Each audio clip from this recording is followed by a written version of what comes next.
Welcome to the first mini lesson of Module 1.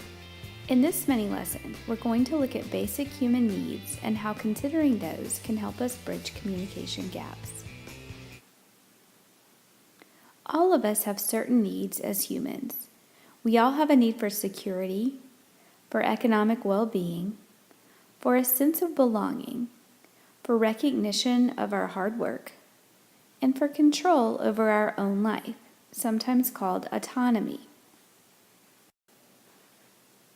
When these basic needs aren't met, conflict can arise. Some of the biggest conflict culprits are poor communication, when employees experience continuing surprises or aren't informed of new decisions or programs, when employees don't understand the reasons for decisions or aren't involved in the decision-making process, or when employees begin to trust the rumor mill more than management. Another issue is the alignment or amount of resources being insufficient. Unfortunately, when there aren't enough resources to go around, there can be disagreement about who does what, or stress that may come from working with inadequate resources. Another conflict culprit is personal chemistry, when we have conflicting values or actions among managers and employees. This can happen when strong personal natures don't match. Often people don't like in others what they don't like in themselves. Leadership problems at any level in the organization can also be conflict culprits. Inconsistent, missing, too strong, or uninformed leadership can lead to problems.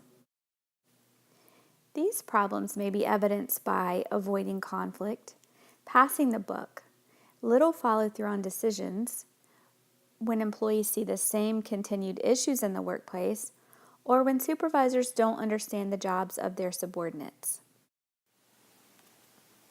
The good news is that there are ways to prevent the people problem by considering basic human needs.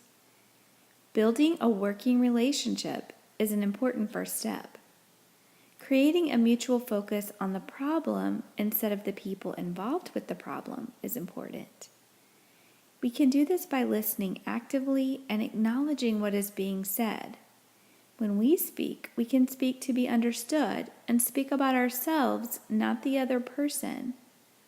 We also want to speak for a purpose and know what it is that we want to say and the way that we want to say it in order to create a better, more supportive environment. And of course, we want to consider face and identity issues. We'll learn more about those later in this module. All of us have certain needs as humans. Understanding basic human needs can help us bridge communication gaps.